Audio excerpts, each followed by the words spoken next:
Ами ако имаше приятел, който е умрял без да познава Исус като свой личен спасител? Ами ако той отиде в ада? Какво би било, ако един ден получиш писмо в пощата си от отвъдното? Писмо от ада. Писмо от приятеля ти, който е в пламъците на вечното мъчение. Този материал е драматична презентация, написана от гимназист на име Джош до своя приятел Зак. Въпреки че Зак е имал много възможности да каже на Джош за Исус, той не го е направил. Те са били най-добри приятели.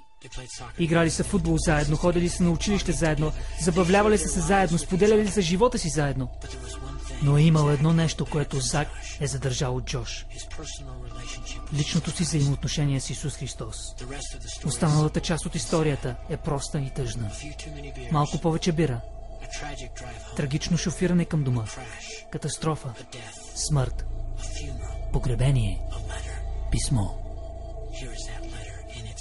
Ето какво пише в това писмо. Писмо от ада.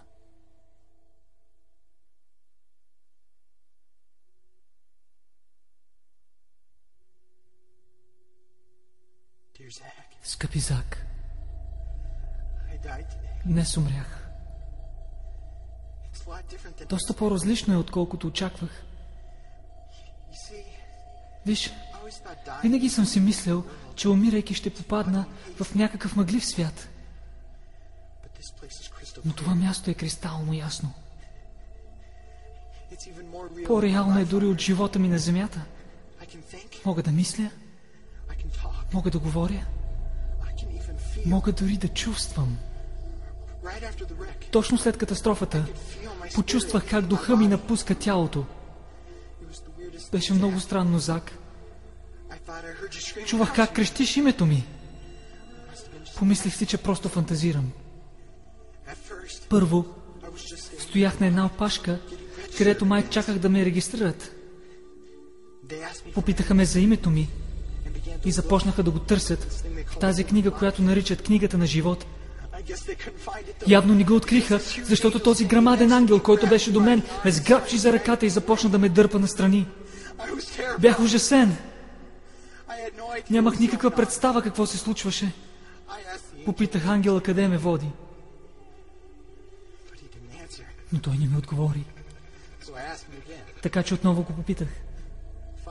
Накрая той ми каза, че само тези, чието имена са записани в книгата на живота, могат да влязат в небето. А другите ще бъдат осъдени в ада завинаги. Бях уплашен. Ангела ме хвърли в някаква килия, където седях и мислих дълго време. Искаш ли да знаеш за какво си мислих? Мислих си за теб. Зак, ти си християнин. Сам ми го каза. И в деня преди катастрофата на 3 пъти заговорихме за това. Кели заговори за това, но ти се пошегува и избегна темата. Треньорът ни повдигна въпроса и ти отново смени темата. Дори заговорихме за него преди самата катастрофа. Въпросът, който не мога да изкарам от главата си, е следния, Зак. Защо никога не ми каза как да стана християнин? Казваш, че си ми приятел, но ако наистина беше такъв, щеше да ми кажеш за този Исус. Щеше да ми кажеш как да избегна това място, към което отивам сега. Чувствам в сърцето си да топти бързо в гърдите ми. Ангелите, които са избрани да ме хвърлят в ада, вървят към мен. Чувам стъпките им. Чувал съм за ада, Зак. Наричат го Огненото езеро. Не мога да го понеса, Зак. Ужасен съм. Ангелите са на вратата. О, не. Не! Те влизат и ме посочват.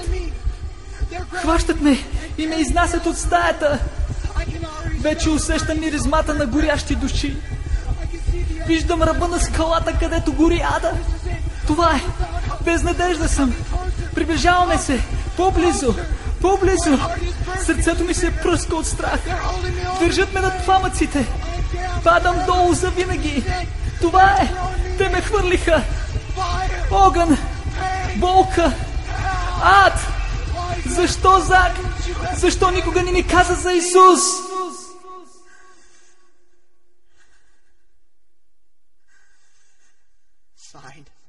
подпис. Your friend, Твоят приятел, Josh. Джош. P.S. Послепис. Wish you were here. Искаме се да си тук. Wish you were here. Искаме се да си тук. Wish you were here. Искаме се да си тук. Wish you were here. Искаме се да си тук. Wish you were here. Искаме се да си тук. Wish you were here. Wish you were here.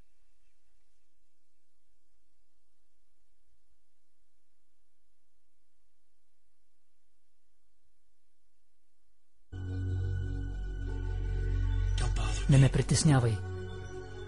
Don't bother me. Не ме притеснявай със спасението на души. Имам си собствени планове.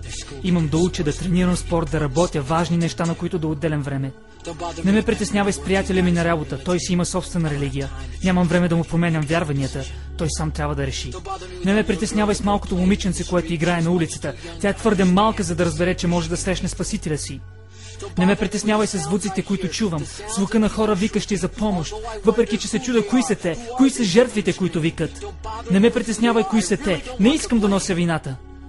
Because it's my friend at work. Защото моят приятел и момиченцето от улицата викат моето име от ада. But don't bother me. Но не ме притеснявай.